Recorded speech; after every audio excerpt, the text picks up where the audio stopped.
my name is Alease Barnes. I'm an embryologist, and today we're going to be talking about embryo grading. During an IVF cycle, eggs and sperm are combined in the lab and cultured out by embryologists to day 5, 6, or 7.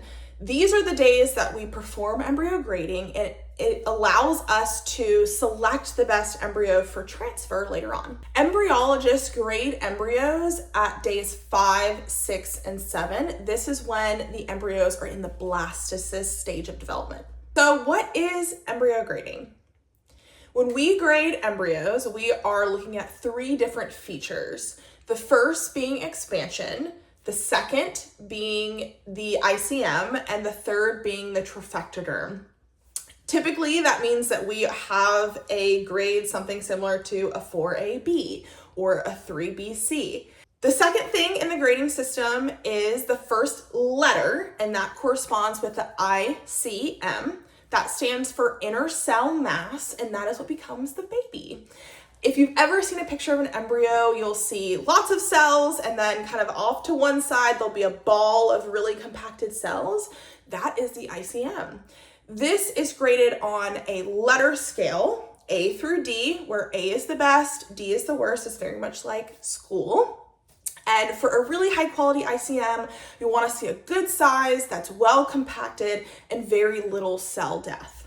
The last thing in the grading system is the trophectoderm. That is all of the other cells surrounding the ICM, and that is what becomes the placenta.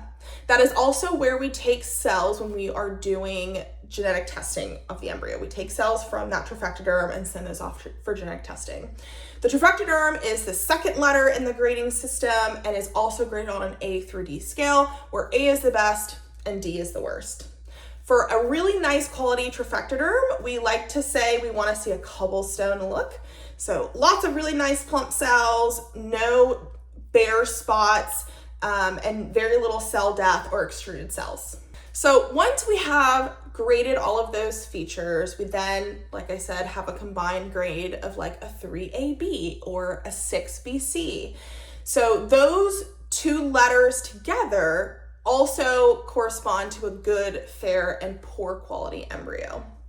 So when we put those 2 letters together, a good embryo would be an AA or an AB. A fair quality embryo is a BA or a BB, and a poor quality embryo is a BC, CB, CC, or anything lower.